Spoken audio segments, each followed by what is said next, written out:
Welcome to the Empowerpreneurs Podcast, all about building a business and life you love by doing it on your terms. I'm your host, Kaina, founder of Sonikai, and every week you will learn how to create more income, freedom, and impact with strategies, inspirational stories, tips, and good vibes only. Make sure you hit the subscribe button so you don't miss out, and let's get started. Welcome to the Empowerpreneurs Podcast, or welcome back. I just wanted to hop on here and talk to you about my new free training, the 3 steps framework to magnetic content that calls in dream clients.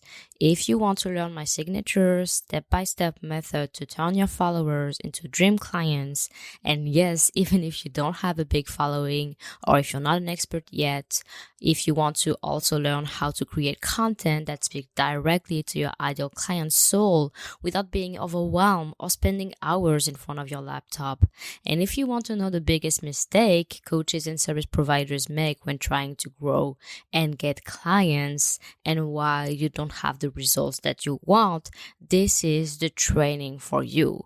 If you are here to really start attracting an aligned audience that converts into dream aligned paying clients, where you can wake up every single day and feel so energized and feel so passionate about what you do and so proud about the progress that you're making every single day and the clients that you get to help, then this is the best masterclass and the best training for you, where you will be able to integrate my best lessons to magnetic content strategies so you can really create content, compelling and consistent content that convert into aligned dream clients. So this is for you if you feel stuck into the hamster wheel of always producing content that doesn't convert, of producing content that doesn't get as many results that you would like. If you really want to captivate people, this is the training that you will want to sign up to. So the link is in the description below if you want to check it out. I'm excited for your success and I'm excited for this amazing episode. Thank you for listening. Hey, Empowerpreneurs.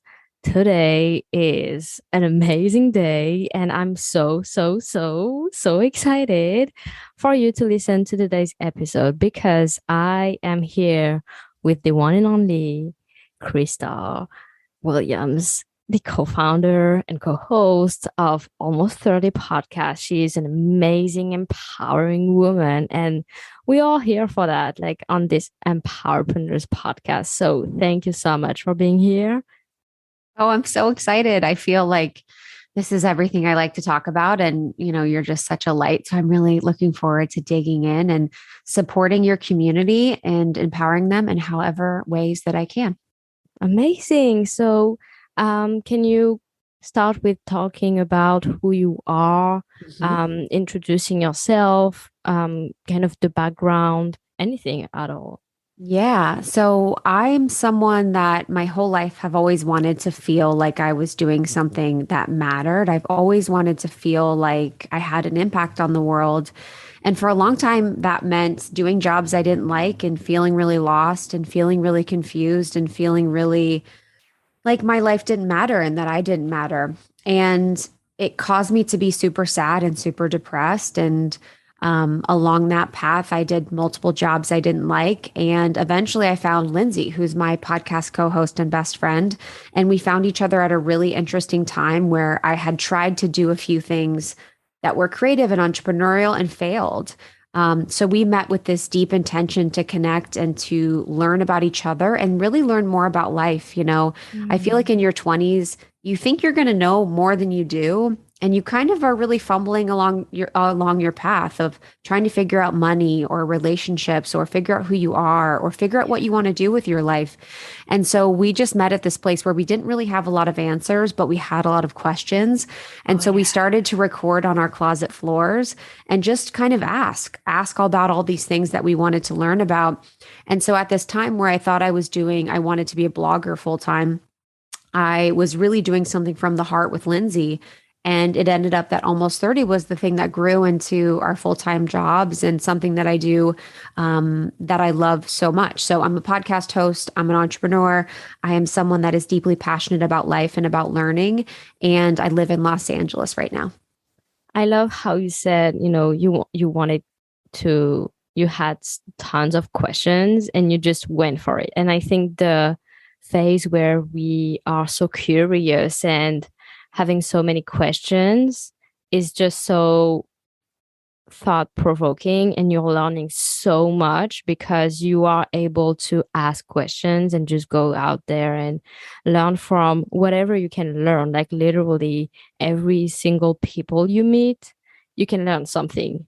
Yes. Yeah. What I've realized in interviewing some of the most successful people in the world, we've been able to interview just really powerful people, is that they will ask the question that could potentially make them seem dumb, but in asking, they're able to learn something more. So it's like the question of, okay, tell me more about this. When someone says a word you don't mean, you could say, what does that word mean? Or what does that exactly mean? And I think we're so scared to look silly or stupid or kind of throw off the vibe of a conversation, but it really makes you seem smarter and more confident when you do ask and when you do really seek for answers. And I think when you're doing an entrepreneurial feat, you have to ask questions because you're learning completely new skill sets, completely new jobs.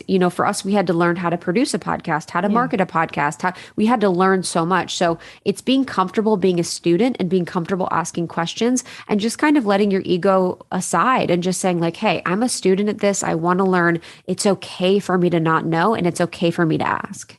Yeah, so important. And the smartest people in the room are the people who ask questions. The high performers are people who ask questions. Even the questions that you feel dumb or the questions that you think like, oh, well, everybody knows about it, and it's just, so you learn so much and you went from, everyone has been a beginner. You haven't like woke up in your bed and been like, oh, well, I know how to podcast. You Yes. had to learn, and maybe the challenges that you've had and all of those things. Yeah. Did you find with your podcasting journey that did you ever get frustrated when you were learning, or how did you teach yourself? I think I just learned. I watched a couple videos and everything, but I just learned as I went. Like at first, it's just uncomfortable. You don't really talk. You're just like, okay. And I think the fact that I haven't been doing it alone, like I've met so many people. I've interviewed like, I think 20 or 30 people in like 2 weeks. And so it made me feel more comfortable to talk first because I'm French. So, sometimes with the language barrier and things. And it's just, I think I felt more comfortable having a conversation with someone than just doing it by myself, where I would be like, okay, I don't really know. And finding my own voice and everything. And I think, I'm really someone who loves to learn as I go. And sometimes you're just like, oh my God, I haven't thought of that. And it's just so great. And how about you?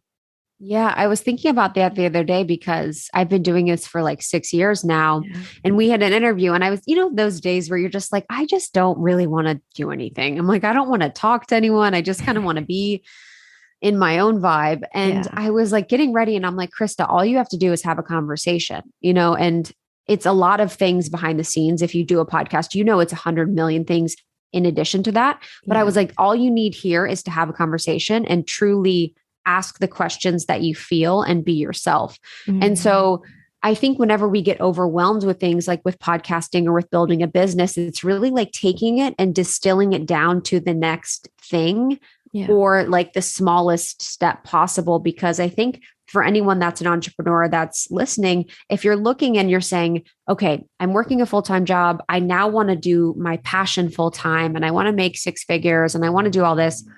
There's probably hundreds of steps that most people have taken to get from doing a full-time job to doing that. I mean, I was doing my full-time job for 2 years while we were building the podcast. And during that time, my goal was like, make $200 a month, make 400, make enough to quit. You kind of have to make these micro goals for yourself to build confidence, like what you're doing, where you're building a lot of confidence interviewing people so that you feel really good about your next best step and you can support yourself along the way. Yeah. Yeah.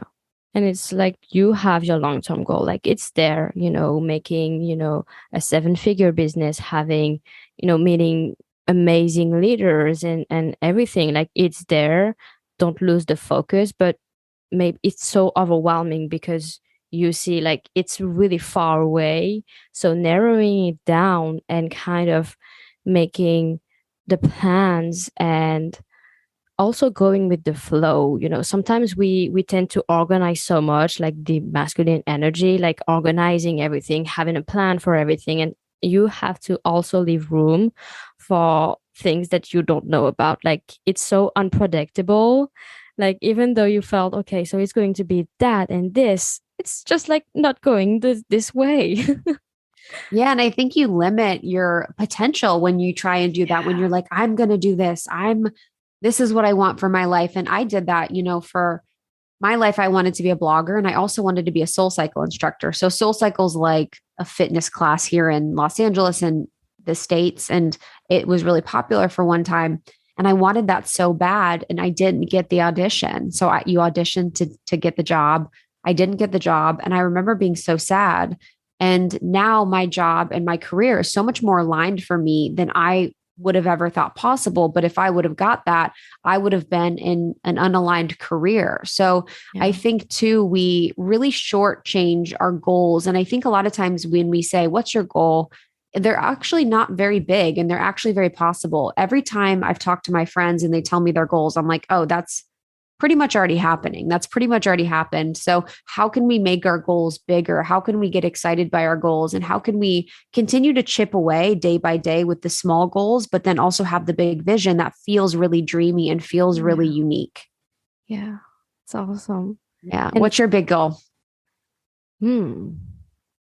I have a lot of big goals, but my big goal is really to be able to serve thousands of women around the world, go meet them and host events with the most powerful and inspiring people, because I know that I'm going to learn so much, but also, empowering people is something that I feel so much passion and so much, you're waking up and what you're waking up for. That today you are going to serve others and that others will be able to actually live the life that they are willing to, or open their eyes about that. Because as women, we tend to get so small about our goals. Yeah, I don't know.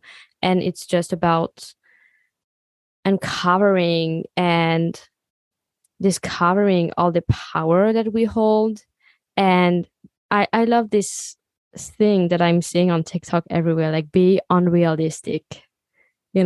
Some people say, when I talked about becoming a coach, the first thing my grandma said is like, yeah, your dreams are like crazy. And it's just like, go to sleep if you want to dream. And, at first it's kind of like hurtful because, and then you just understand that I'm going to show her, and having confidence that if you are thinking about it so deeply, then it means that there is something to dig here. Yeah, 100%. And it's kind of sad, the old generation, they never really had a chance to dream or think big or think outside their comfort zone. So what we do is so out there for them. When I'm describing what I do, I'm like, I have a radio show that I do, and then I do these courses. Like they honestly, like they glaze over. They do not understand what we do. And so you have to work against those old paradigms of what success was, what the path was. And I think we are the generation that's really creating this new way to be successful. And for me, it's also redefining success so that it's not so numbers based, where I'm like, I want to reach millions of people, or I want to do, it's like, how can I feel freedom every day? And how can I really value my relationships? And how can I really feel good in my body? And how can I just really enjoy the work that I'm doing so that I'm not caught up in this like success that really, the numbers game or the success that isn't mine. Cause I think when we're looking on the internet, we're like, oh, they're 8 figures, 7 figures, 6 figures. It's like, then I'm like, I want that. But it's like, I just want to love my life. I just want to really like enjoy my life. Yeah. And this is so important because people think that once you will get to this goal, you will be happy. And it will not happen for you if you're not clear on what does this mean for you? What is the purpose behind it? What is the situation? What does it feel for you? And how can you embody it before even hitting this goal? Because this is how, when you're actually hitting it, instead of being like, yeah, it wasn't that great, you're enjoying it. You're enjoying the present moment. You're enjoying all along the way. And you know that, okay, you have this goal. It's yours now. What is the next step? But also being so present instead of always going more and more and more. Because sometimes it's human, but just realize where you are at now is so different than where you were maybe a few months ago, a few years ago. And this is so empowering. Yeah. And I think that point is so important because I'm sure you have too, but I've had goals and probably a lot of your listeners where you have the goal and then you hit it and you don't feel different.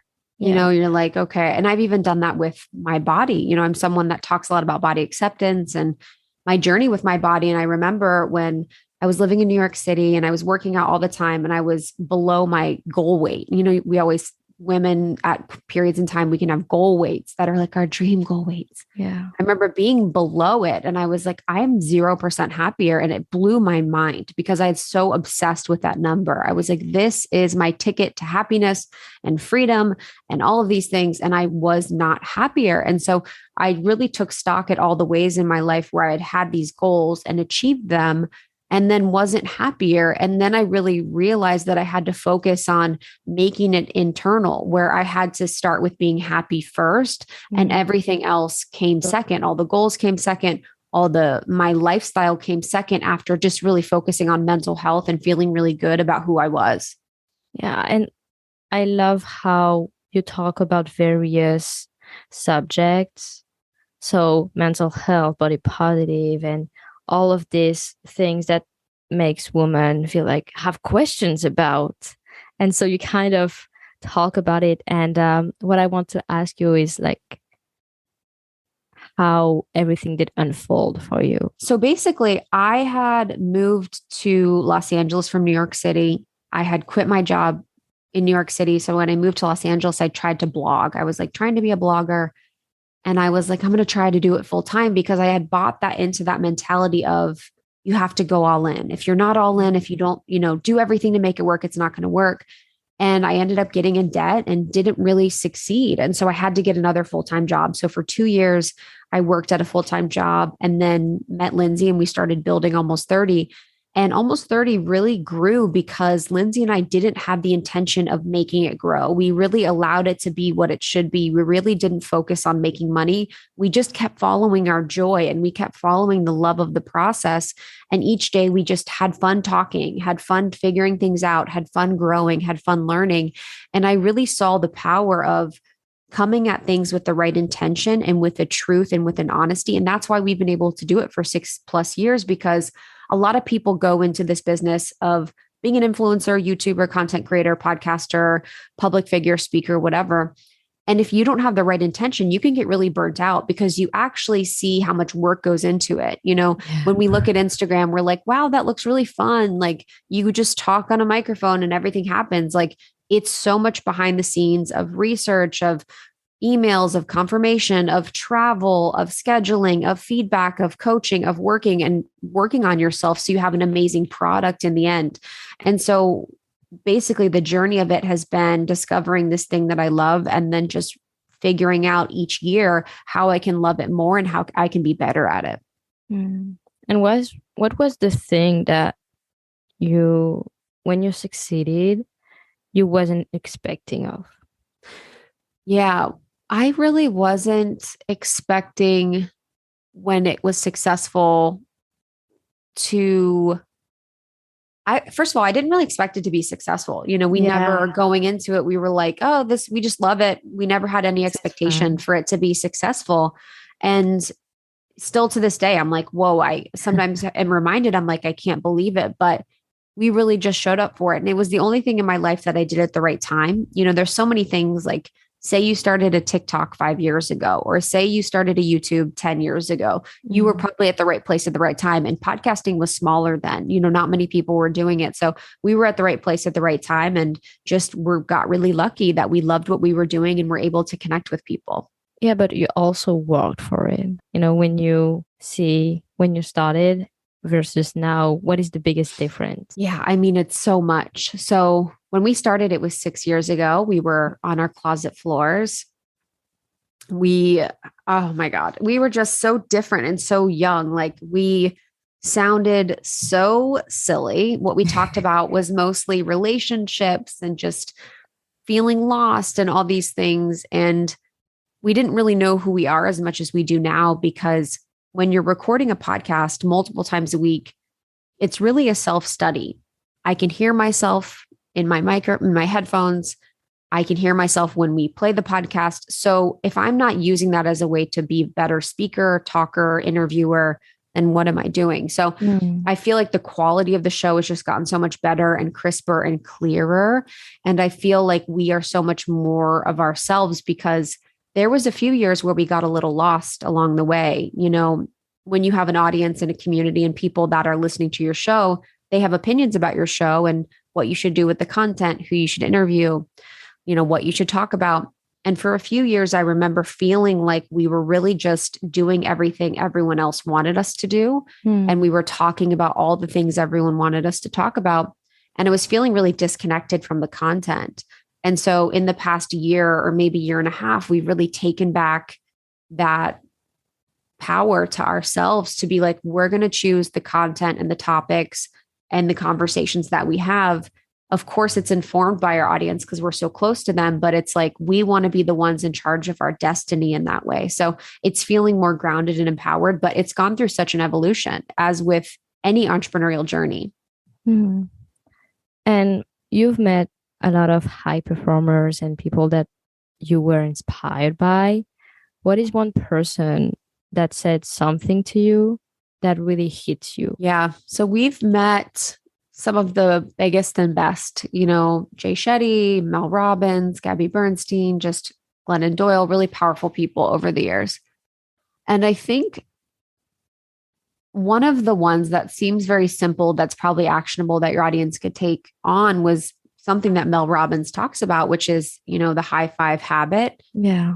And really, this very simple free action that you can take every single day in front of the mirror and basically give yourself a high five. And because we have positive neural pathways created with high fives, like when you give a high five, you smile, you can use those and actually correlate seeing yourself in the mirror with that positive memory or that positive neural pathway. So you can increase your self-confidence, you can increase your joy, you can increase very simple things. So not only can people do that high five habit every single day, but you can also just take very simple things. What I realized with all these high performers and people that we interview and talk to is that it's not like the biohacking thing. It's not the hacks. It's not the things they buy. It's really like, are they sleeping really well? Are they nourishing their body? Are they in right relation with people?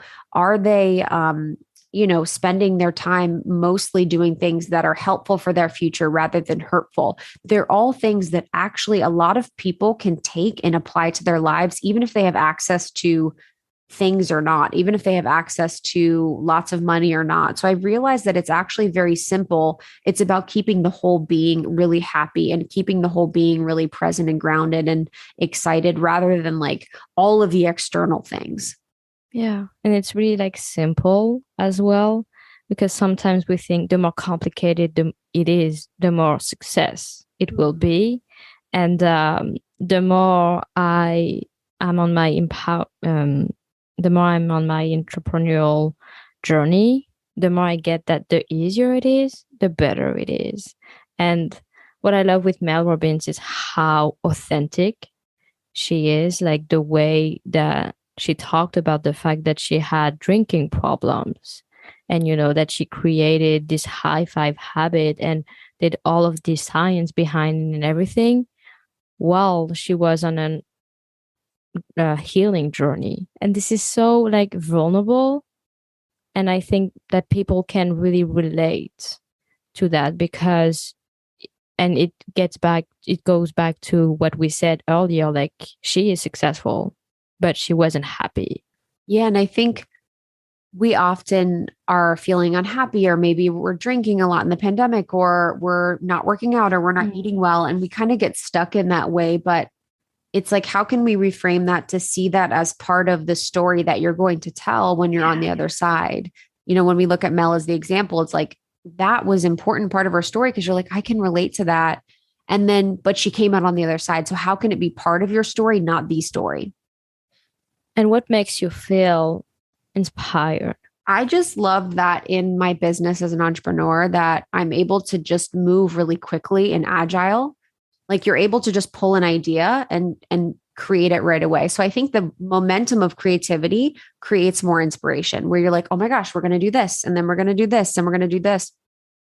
I know what doesn't make me inspired is too much time on social media, too much time comparing, too much time, like not reflecting or going in. If I'm too busy, if I'm not eating well or not sleeping, and if I'm really, really rested, I'm taking care of myself, I'm allowing myself to say yes, I'm allowing myself to have time to daydream, then I can really feel inspired. And I think the thing that makes me feel most inspired is probably traveling. I just feel like when I'm traveling, I'm the best version of myself. I feel like I'm the most like curious, I'm the most present, I'm the most alive. And so I really, really feel like I get such beautiful insights, and I feel like I have the most inspiration for creating and, being who I want to be when I travel. And what is the thing that you're learning right now? Right now, I am learning. So I am trained in Reiki. So I'm a Reiki master teacher level, which is a type of energy healing.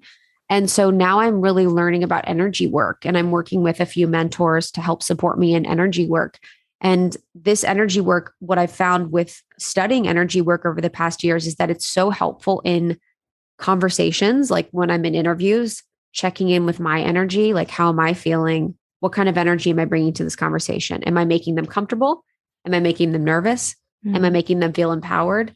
How are they feeling? Are they nervous? Are they excited? Do they feel good? And so by understanding energy, which we all understand energy, sometimes on a subconscious level, sometimes it's not always conscious. We know if we feel good around someone, we're like, oh, they have a good vibe. I feel a lot of energy. I'm leaving them. Or that person is toxic. I don't feel good around them.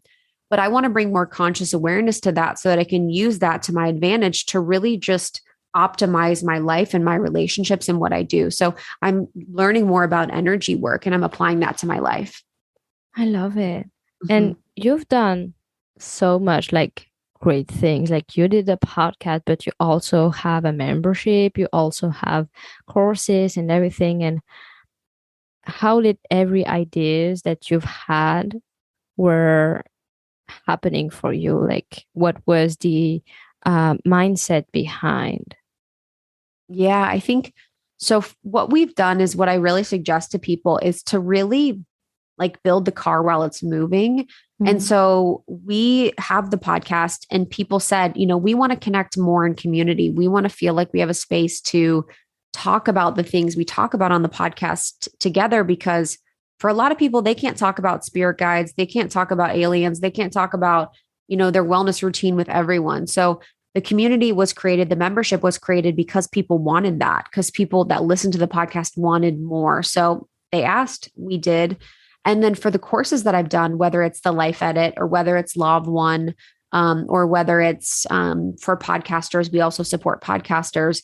I've really done that based on what brings me joy and what has helped me. So I think a lot of times for your entrepreneurs and the people listening, what are you good at? Like, what do people come to you for? Do they come to you for help with certain things? Do they come to you with certain questions? Like, what are those things that are part of your natural gifts that you can use that feel really easy to you so that it can become a career, so that it's easy, it feels natural, it's a part of your unique offering. So I've always brought in things like the Life Edit, which was something that I created for myself to help me really manage my life and really figure out ways I could up level. For the Law of One, it's a book that's changed my life. I wanted to share more about it because I loved it. So those are easy to me, unique to me, and can be sold to people because they also want to figure out and learn things that they feel inspired by. So I always suggest for people to really learn about themselves so that they can make easy offerings or services or careers based on who they uniquely are. And how does your relationship with your co-founder is, and have you ever had like, a fight about something, and how do you actually talk about it? Yeah. So my co-founder is Lindsey. And so Lindsey's my best friend of, 7 or 8 years. And we met and then we made the podcast. So we only knew each other for a few months before we made the podcast. So I'm really grateful for that because we've really known each other in the context of this creation. So it's not like we grew up and went to high school and then all of a sudden we're changing and we want to do something. But we've fought, not many times, but we've probably had like, I'd say 3 or 4 fights and kind of hard conversations. And they actually, with Lindsey, never feel like a fight. The way that we work with things is we really, really take responsibility for how we're feeling. So I will come to her, she will come to me and just saying like, hey, I'm feeling really bothered right now by this situation. I'm going to take a few days and process, and then I want to talk about it. And during that time, in those few days, I will go to my therapist, I will journal, I will think about it and be like, why is what she's doing bothering me so much? And I will take responsibility for that. Something that she's doing is bothering me. What about that is my issue? Is it because I'm scared that she's going to leave me and abandon me? Is it because I feel like, it's been something we've talked about and I feel like I'm taking on too much work or she's taking on too much work? Just really getting curious and then coming together. And we've done this many times where we're like, this brought up this for me. Like, I just want to share that with you. And this is sort of what I'm doing to remedy it. So it's never like, you're doing something wrong. This is your problem. This is you. It's always doing something together in community. But we've had support over the years to fight like that. We have coaches, we have therapists, we have healers that we work with. It is not easy to always come to situations like that. And Lindsey's probably the only relationship in my life where I can come so processed and feel so safe, because when you're creating your dreams together, when you are public figures together, when you are business owners, when you are all of these things, you have to trust and love each other a lot. And we really, really do. So it means you have to really put in the work in your relationship. But for anyone listening, if they want to do a business with a co-founder, it's the most beautiful thing I've ever done. I'm so grateful, but it's very hard. It's not easy. Lindsey and I are very lucky, and it can bring up a lot. It's a balance of work. It's just a lot. So I always like hesitate for people because I'm like, I feel like we have a very lucky, unique situation. And I don't know if every situation's like ours. Yeah, me. Yes. Did you have a co-founder or not anymore? Yeah, I tried. We met for the first time, and she's a beautiful soul. Like, I love her. And now we had so much like a better relationship. And I think this is what we needed. But the first time we've met, we are really, getting into things. And so she wanted to do a project. And I was like, well, I'm interested in that. I thought about doing it too. And she said, yeah, let's do that. And so it went well. But the thing was that we didn't have the same expectations. We didn't have the same vision when it comes to how we are planning our lives right now. My vision was really work related and her vision was cool.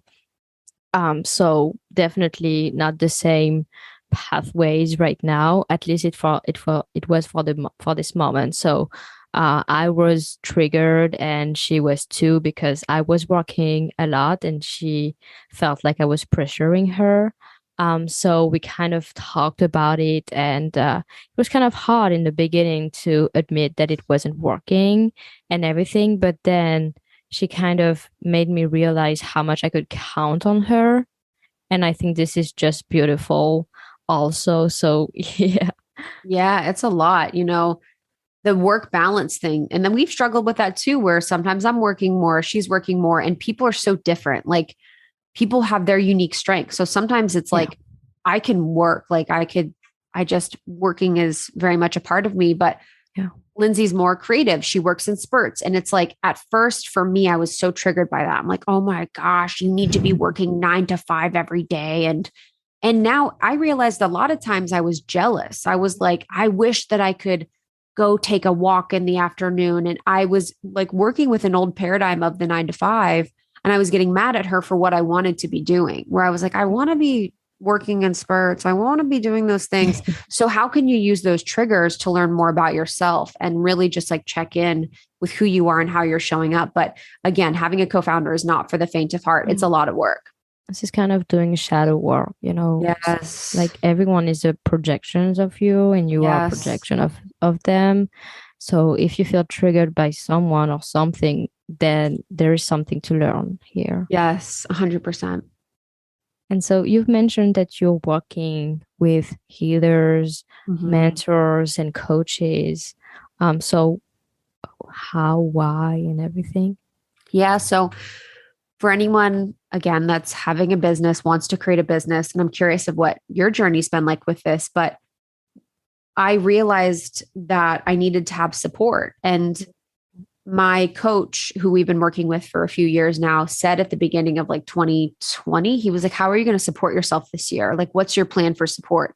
And I think so often when we're goal setting, we're like, I want to reach these goals. I want to do all these things, but we never figure out, how am I going to support myself to get there? We need support. Like if you're going to be a high performer, you need support. And that's what I've also learned from high performers, is that they have people they can call on and count on, and they're always really leaning on these people. So that means having our coach that we meet with regularly, that helps us with any business things, any things personally that come up, checks in with our biases, just really helps support us in looking at our business and our life in the right way.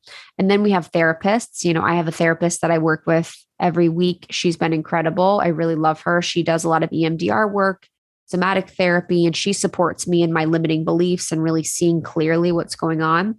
And then we have healers that we work with. So we work with a variety of healers, but we have one healer that we work with every month, and we do a healing session with her where she does a lot of like the very, very woo-woo things.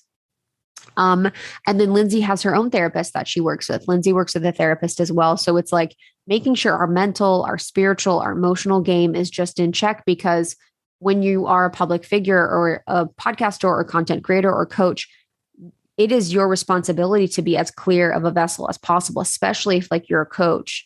You need to check in with like what you're bringing to the table, or else you're going to be giving people tainted coaching advice and information. And same with podcasting. We're giving advice in a lot of ways. So how can I check in to make sure that I'm not bringing old stories or old wounds or old projections into something, and that it's like as clear and helpful as possible? So a lot of my life, a lot of my work during the week is like working on being the best version of myself, because I am really the product in the end. You know, people connect with me or my story. Same with you. Yeah. Yeah, totally. Like, I follow this girl called Kai, and she is the most curious person. And she said, I was really judgmental, and now I'm swifting to actually letting go of my judgment and being so curious. So she's meeting, witches and gurus and people that sometimes she felt like were kind of weird, what we could call weird. And when she met them, she just was like so amazed by how much she was learning from them, and how much when you are letting go of your judgment and just going for it, even when it's something that makes you feel uncomfortable. I know that, as an example, wage dancing is something that made me uncomfortable thinking about it. And when I did it, it was so amazing. I felt so, so light, because when you are letting go of that judgment, you are just bringing more awareness and more learning and things that are new. And I definitely relate to having mentors. I know that I felt so frustrated when I started because I was doing everything, quote unquote, right. Like every strategies, I've Mm-hmm. invested a lot in programs and everything about strategies and, building a successful business. And I felt like a block and none of Mm-hmm. it was working. And then I was like, yeah, so definitely it's not about the strategies because the strategies work, the strategies are like all there. Something is blocking for Mm-hmm. me. And then the next day, I received a phone call and it was from Brendan Bouchard's team. And I was like, Wow. wow, okay, why? I don't know how, but they called me and they said, yes, we think that you are a great profile for our coaching program where you get coached by Brendan's team for high performers and everything. And I was like, me? Um, okay. I mean, I wasn't expecting that. I didn't apply. I didn't reached out to them. It was like just so, and they called me like few times, and every time since it's like a number that I don't know, I was just like not answering. And then I answered one time. I was like, "Yeah, stop calling me." Uh, and they were so nice, and so I got to work with an amazing person, an amazing coach from Brendan's team, and this is when I truly understood like how much coaching is important, how much with her perspective around things and the roadblocks that you don't see. And yeah, it's so amazing. And I love to get mentoring. I love to um, invest in myself, not just monetary, but also like my time, my energy, because at the end of the day, you are your fuel. So if you're just not taking care of yourself, then nothing is going to work out for you. And it's just leading yourself to burnout and to feeling like really frustrated. And it's just what we don't want. So sometimes getting support is like the most amazing and fulfilling thing. Yeah, that's huge. Yeah. So, and then you went through his training for Yeah. coaches. How was that? It's he has a training for you to become a coach. Okay. But this was the training to get coached Got it. by his Cool. team. So yeah, Cool. it's like high performance coaching. It went really well. Like I worked with a coach called Sarah, and at the end of it, they asked me, "Okay, do you want to have 50 you going out of your comfort zone and 50 us cheering you up, or do you want 70 us getting you out of your comfort zone and 30 just cheering us up?" And I was like, okay, I know that everything is out of my comfort zone right now. I'm procrastinating as fuck. I know that I know that I'm already really comfortable. So let's do the 70. And she she has this energy that is like every time I went on a call with her, I felt her energy. She was Mm-hmm. so enlightening. You thought you like it was just on a call, so I couldn't see her, but I saw she was smiling and she was really empowering and she was making me think out of the box. She was always, pushing me to, okay, so what can you do? Okay, so do you truly believe this is true? One time she asked me a question and I said, like, listen, I don't know.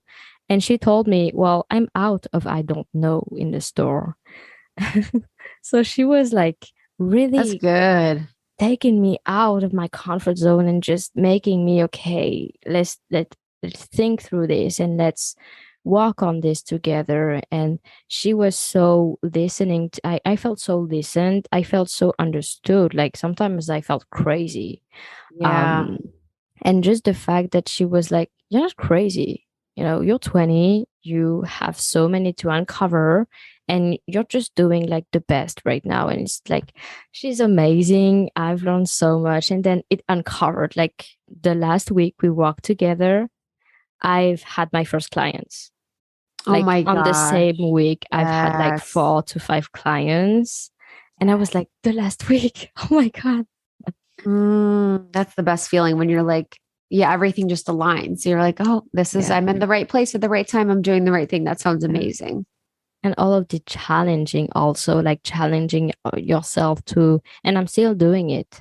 Even though the program ended, I'm still doing it. Like I'm still challenging myself. I'm still doing things that I wouldn't be doing last week, So either it's showing up on stories as an example. Have you felt, pressure to show up?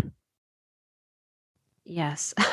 I think even people that are not public figures feel pressure to show up Yeah. online. I feel it all the time. I think about it all the time. I think even today, like this week, I actually hired someone to support me with my social media because that's the thing. Like, if something is bothering me, I'm going to do something about it. So if it is bothering me how much time I'm spending online and I want to make sure that I'm always prioritizing like higher value activities, then I'm going to figure out a way to do that. So I hired an amazing person. She's sharing my content that I write and create, but she's just the one posting. Okay. And so I have someone doing that because I felt that feeling where I was like, I need to show up. I need to be on all the time. And it was really taking so much energy where there are things in our business that give me more energy and take less time. So, yeah, I feel that all the time. It's like, should I be more valuable? Should I be more relatable? Should I be more honest? Should I be more inspiring? Should I be more all of these things? And people really want us to be ourselves, but it's hard to be yourself when you change all the time. Some days I'm happy, some days I'm tired, some days I'm inspiring, some days I'm not. And to like show the world every version of you in this like two-dimensional advice is really hard. So I definitely feel like that. But what I've done is just really allowed myself to show up whenever I want to and whenever I feel good, because I'm not going to force myself to do something that I don't feel good about, because people can feel the energy on the other side. So it's like, if you feel good, they're going to feel good. If you feel aligned with it, they're going to feel aligned with it. So I really just gave myself permission to not show up if I don't feel like it. This is so great. And you've talked about you comparing yourself to others. Does this still happen? Yeah. So I did a solo episode on comparison. And I kind of reframed comparison because so many people get so upset with themselves for comparing, but it's actually our brain's preference to compare. If we think about in life, every single thing we're looking at, we compare. That's a big glass of water. That's a small glass of water. That's a big dog. That's a little dog. She is short. She is tall. This outfit's nice. This outfit's not. We compare all of the time. Our entire existence is a sense comparison. So it was really just taking that away where we feel so bad about ourselves when we compare. It's actually very normal for our brains to do that. But the way that we can oftentimes hurt ourselves is by going into this phone that gives us hundreds and hundreds of opportunities to compare in just a few minutes. First photo, you're comparing, oh, I'm not on vacation. I'm not in a relationship like that. I don't look like that. It's just the way in which that we're forced to compare in ways that our brain has never done before happen all the time. So the way that I support myself to not compare is by really minding my own business. And that means spending less time online. That means spending less time on my phone. That means really every time I do catch myself comparing, being like, whoa, I'm so grateful that God has gifted them with this life that I really seek and admire. And how can I take the parts of it and really get curious about what parts of their life do I find myself really jealous of or comparing myself to? Is it I find that they live in nature, or they have a really nice house, or they have a really nice car? Like, what could I say that I want for my life and use it as inspiration? Yeah. It's like when you talked about the fact that you felt triggered and jealous of your best friend because she was doing the thing that you wanted. Yes.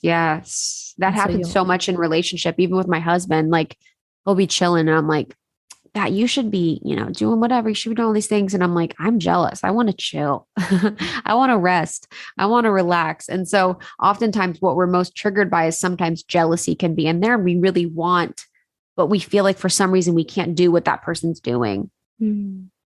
And how do you manage your personal and professional life? Yes. So for me, because I'm a public figure and most of my business is my personal life, like on the podcast, I'm talking about my relationship.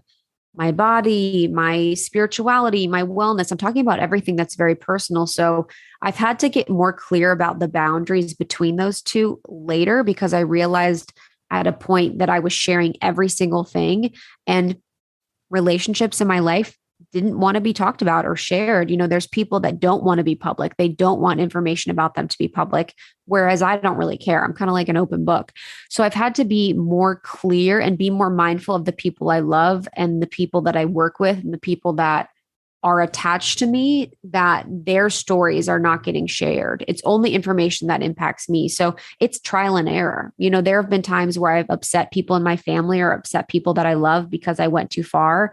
And then I figured out the boundary, or then I figured out the new way of operating. So it's totally trial and error. And I think that's for a lot of people where they may feel like they go in a phase of being really open and sharing. And I want to talk about this. I want to, share. And then sometimes I'm like, I don't want to talk about anything. I want to be super private. I want to be to myself.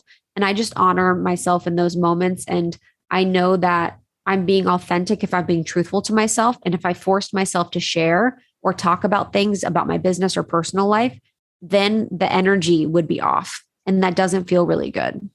Yeah. Totally agree. I love it. What do you do when you feel like there is a block? Yeah, when I feel like there's a block, I feel like that a lot of times. And I think being older now, I'm like in my 30s. So I'm like, I know that it passes. Whereas I think in my 20s, I'm like, I think my whole life is a block. You think like, you're like, oh, I'm blocked. This is my life. I will forever be blocked. And then eventually you get out of a block and you feel really good. And then you go back into it. So I think having been older and gone through ebbs and flows of feeling really creative and really open and then feeling really blocked, I can trust that it will come back. I will come back to my life where I'll feel really inspired. But I usually get in nature. I spend time away from work or my computer. I will get energy work done and it'll kind of work on my energetic body to remove any blocks if I have any blocks energetically. And I will do something that's totally outside of work. Like I will cook, or I will play with my animals, or I will write or journal or spend time with friends that aren't in the same industry. And that will usually bring me back to feeling like a human and feeling like I'm a person, not like someone that just has to produce and create all day. And that will bring a little bit of life and inspiration. What do you feel is really the biggest difference between when you were in your 20s and when you are in your 30s? My gosh, caring what people think. We have interns all the time and I'm obsessed with them. I love them so much. And I love them a lot because I see them, how much they care about what other people think. And I was that same person. I cared so much what people thought. I was like, I can't post that. I can't do that. I can't wear that. I can't have that job. What are people going to think of me? I cared so much about my physical appearance and what others thought of me. And when you get in your 30s, it's so true that you just care so much less. You're just like, I'm more than how I look and I'm more than how people perceive me because I've lived a lot of life and I've spent a lot of time with myself and I've cultivated this beautiful relationship with myself. So I'm so glad because you can create and do and be so much more successful if you're not caring what people think, because that is what stops so many people from doing what they love and being who they are, is fear of what other people will think. So imagine if you just lived your life without fear in that way, how much more successful you would be. And I've gotten small tastes of that over time. And I've noticed my success is just so much better. I love it. Yes. I'm sure you had to do that too, especially like your family you mentioned. You know, they had opinions about what you're doing. You really have to just be like, nope, this is for me. This is for me. Yeah. And also knowing that this is a projection of their fears, not mine, is also, so helpful. 100%. Yeah. Because my mom, we have like differences. And I used to get really triggered by those words. And now when it's happening, I'm just seeing myself as like a mirror.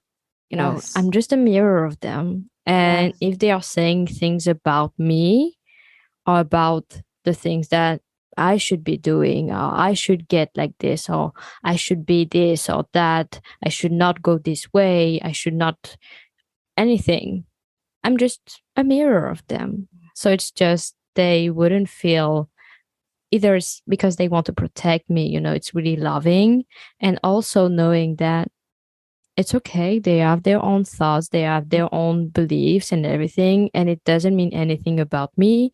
It means more about them than about me. And I think it's the same thing on social media. Yes. Haters or people. Do you have haters? Yeah, I'm sure. We, over the years, over doing this, if you're a public figure, you're going to have people that have thoughts about you and that say Yeah. stuff about you. And it just is what it is. I just choose to not focus on it and know that I'm forever grateful that I did the thing I said I was going to do. And that's what matters the most. I think I know that a lot of times those people don't do the things they say they're going to do. And it's not easy to put yourself out there. So I'm just so proud of myself that it bothers me for sure. I mean, I can't say that it doesn't, but you always come back to like, nope, I know this is right for me. And that's what matters. And also what I've learned is that people do their best. Yes. Even though sometimes we're like, yeah, I don't think they are doing, they do their best they can. And it's the same thing with you a few years ago. You wouldn't do the same thing over if it was you from today, because you have different resources, you have different beliefs, different thoughts, different ways of actions. And it's a different system around you, maybe a different entourage. And so understanding that people do things with their resources that they have also helps you to feel compassion towards them, like knowing, okay, they are doing their best. We're just human beings. We're not supposed to be perfect. Some people do things that are hurtful because they hurt. No, I know that when I was depressed, honestly, I've hurt people. Yes. And so it's kind of getting back to this compassion more to ourselves, to the people that we see and everything. And just like, okay, this isn't serving me, then bye. No. Yes. Yeah, that's beautiful. I love that. What is an advice that you would give to someone starting out, either podcasting, either entrepreneurial path? I would always say I'm someone that keeps it to myself. I actually am not so much a fan of sharing all of your dreams and all of your ambitions with people because a lot of people don't have the brain capacity to really see the vision. And I'm someone that literally does things. It is in the world and then people know about it. I don't talk about what I'm doing while I'm doing it because I want to keep clear that it's my dream. It's my goals. No one's opinions are going to sway me. I'm not going to get depressed or I'm not going to care about what other people think. And that also helps me build confidence in what I'm doing over what people think. So I would just focus on your path and your goals. And again, like we talked about earlier, making those micro goals. So you build confidence, you build momentum, and you can really see the progress you're making rather than like always looking at the big macro. And what is the most helpful resources that have helped you along the way? For money, I think money is a big one within entrepreneurial journey. I think but have you read the book, I Will Teach You to Be Rich? No. It's so good. It's a book by Ramit, who we've had on the podcast a few times. And I read I Will Teach You to Be Rich when I was in debt, when I was trying my first, foray into entrepreneurship. And it helped me to understand money in a way that changed my whole conception of it, that really allowed us to start making money. And it really taught me like the value of making your life so that you have your values set and then the money just is able to support the values rather than you supporting the money, like you working for just money. I was able to understand what matters to me and then the money could support that. So I Will Teach You to Be Rich is a really, really great book. And then all the tools that I talked about with therapists and healers, finding your support squad and really, really leaning on them. Love it. And what do you believe your next level to look like? My next level feels a lot even more entrepreneurial. I want to have like multiple businesses that run, and I want to have people that work on those businesses. So I want my tarot deck that's coming out. I have an app coming out with that to be running and functioning. I want my almost 30 to be running and functioning in a way that feels good. I want all these just various ideas that I have to have the most opportunity to succeed and have the most support. So my next level is like more freedom, more fun, and just more ease within all of the creations that I have. Love it. Thank you so much. What's your next level? Well, I'm doing an online summit online. So I think my next level will do to do like in-person retreat. Cool. For me and also for my for for women. Yeah. That sounds amazing. Would you do it? Where would you do it? In France? No. I think I would do it in a place where I would feel really spiritual. I know that Bali is something, it's a place where a lot of people told me that they felt so spiritual when they went home, like when they went there. So it could be something. I know that Mexico too is something that is really like the vibe here and the energy levels are really high. Yes. So places that are really high, because where I live in Paris and the energy is not really high. So yeah, but I could do, yeah, I could do an in-person like a event in Paris though.